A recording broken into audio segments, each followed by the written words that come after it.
അള്ളാഹുവിന്റെ വിധിവിലക്കുകൾ പാലിക്കാതിരിക്കുന്നവരെ കുറിച്ച് അള്ളാഹു ചോദിക്കുന്നുണ്ട്. ഫമാ അസ്ബറഹും അലന്നാർ. നരകത്തിന്റെ വിഷയത്തിൽ എന്തൊരു ക്ഷമാലുക്കളാണ് അവർ, എന്തൊരു ധൈര്യമാണ് അവർക്ക് നരകത്തിന്റെ കാര്യത്തിൽ എന്ന് പറഞ്ഞാൽ, അവർ ഹറാമ് ചെയ്യുന്നത് കണ്ടാൽ തോന്നും നരകം അവർക്കൊരു വിഷയമേ അല്ല.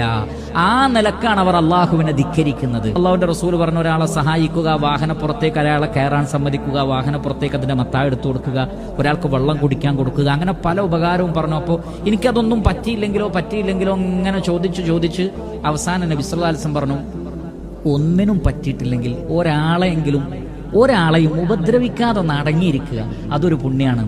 ഒരു ഉപകാരം ചെയ്യാൻ പറ്റിയിട്ടില്ലെങ്കിലും ഉപദ്രവിക്കാതിരിക്കലെങ്കിലും എന്താണ്, വലിയ ഉപകാരമാണ്. ഉപദ്രവിക്കാതിരിക്കൽ വളരെ വലിയ ഉപകാരമാണ്.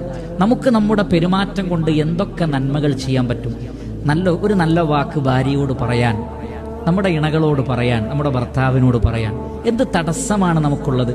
നല്ല വാക്കുകൾ എന്താണെന്ന് നമുക്കറിയാം, അത് പറയാനുള്ള നാവും നമുക്ക്. എന്നാലും വളഞ്ഞ വാക്കുകളെ പറയൂ. അതാണ് അള്ളാഹു പറഞ്ഞത്, വിശ്വാസികളെ നിങ്ങൾ അള്ളാഹുവിനെ ഭയപ്പെടുകയും നേരെ ചൊവ്വേ വർത്തമാനം പറയുകയും ചെയ്യുക. എല്ലാം കുതർക്കങ്ങളും തർക്കുത്തരങ്ങളും അതാണ് വീടുകളിൽ.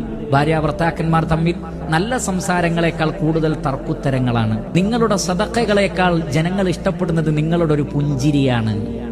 മനുഷ്യരോടൊന്ന് ചിരിക്കുക എന്നതാണ് ഏറ്റവും പ്രധാനപ്പെട്ട കാര്യം. ഒരുപാട് പിഴച്ച കക്ഷികൾ മതത്തിൽ നിന്ന് ഭിന്നിച്ചു പോയത് അവർക്ക് പലതും വിശ്വസിക്കാൻ അവർ തയ്യാറാവുന്നില്ല. ബുദ്ധിക്കെതിരാണ്, സയൻസിനെതിരാണ്, 21-ാം നൂറ്റാണ്ടിൽ പറയേണ്ടതാണോ എന്നൊക്കെ ചോദിച്ചിട്ട് അവർ കളവാക്കുകയാണ്.